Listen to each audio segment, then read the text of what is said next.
be okay? Yeah. And a voice test okay? 1, 2, 3, 4. 1, 2, 3, 4. Debbie, I'll have a handout that'll be exactly what I'm going to read. Okay. Okay? Can you say something else again?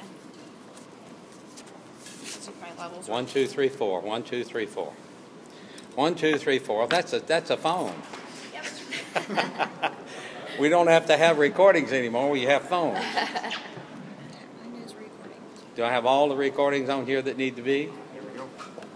Okay, so you're going to mic me up? Might as well line it out here too. That'll be fine. As long as it doesn't slide anywhere. Maybe I can set it right there. 1, 2, 3, 4. Is that everybody? Oh, here comes Barbara. She probably wants to record this too. Set it right here. Aha. Okay. You can probably get it from any number of these, Barbara. There are hundreds of them. I will say that thank you for coming. I will have a handout of what I read. So if you want to take notes, you can. If you don't want to take notes, you don't have to. I will not be answering any questions after this is over. The statement I make speaks for itself, okay? 1 second. Okay, we'll wait on one of the stations to get ready. Okay. In 1991, I opened a temporary employment service at 1201 East 15th Street, which is over 22 years ago. From 1991 until 1995, I rented a small building on the lot to a gentleman who in 2012 pled guilty to bookmaking business for the years of 2007 to 2011. During the FBI investigation of his bookmaking operation, I was visited by and fully cooperated with agents of the FBI. In March of this year, I became aware of 3 meetings which involved former and present mayors, the police chief, and the city manager concerning the bookmaking operation.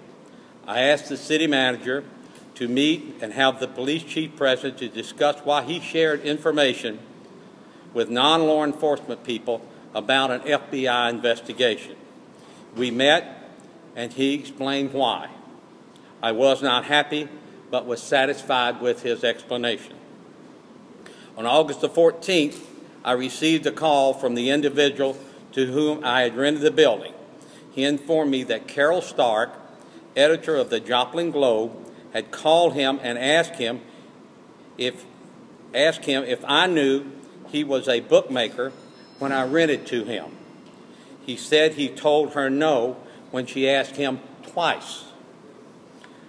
I have in my possession a note that appears to be in Mr. Rohr's handwriting that has Carol Stark's name on it, the name of the individual convicted of bookmaking, a reference to the FBI, and includes the date of August the 12th, 2 days before the individual convicted of the crime was contacted by the Joplin Globe. It appears to me that Mr. Rohr had a conversation concerning these facts with Carol Stark. I believe it is improper for Mr. Rohr to discuss an FBI investigation with someone outside of law enforcement.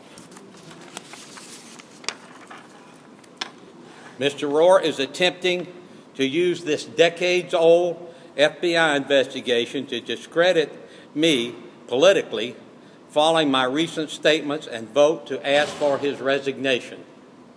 This is a continuation of his bullying and intimidation tactics that are a part of Mr. Rohr's management style.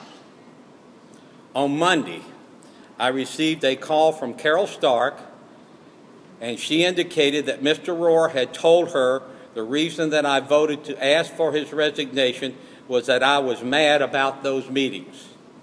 I totally deny that allegation. The answer is an unqualified no. I shared with her some of my reasons for asking for his resignation, none of which were in the final document presented to Mr. Rohr and placed in his personnel file. She can print those if she desires. It is my belief that Mr. Rohr is trying to deflect attention from the real issue, which is his management style and my criticism of it. People who know me know that I am a fair and honest person. Those that do not know me, I invite you to get to know me, and you will find that I have these qualities. And that's my entire statement, and the statement speaks for itself. Thank you very much. I have handouts for you. Mr. Scearce, aren't you making a presumption? Where did this note, how did you come by this note? I'm not answering any questions, Debbie. They're right here. Well, you made an allegation and you haven't backed it up with any substantial facts about how you came by this information. I'm not making any other statements, Debbie. Didn't you hear me? Don't you understand English? I'm asking you, as a city councilman, Mr. Scearce, how I'd you like to came by hand you this that. information that you say had phone numbers on it, and you don't actually know the source of it. You don't know what the purpose of it was, actually. You are making a presumption, aren't you? No, I'm making a statement of fact, Debbie. Thank you. You may not want to answer this, but it seems that you're talking about a news story that could have happened, and what you're presenting is hearsay to us to then present another news story. Is there anything that you could give us that could back up the statements that you're making? Ma'am, the statements that I made speak for themselves. I understand your problem with this, but I have received information from people, and that information is held in confidence because they have asked it to be held in confidence. Do you remember me calling you about a year ago or more about this FBI investigation? I don't. And that would have predated these March meetings that you're referring to. Do you remember denying that you knew about the bookmaking operation over a year ago? Anybody else got any questions? Thank you very much. I appreciate y'all coming.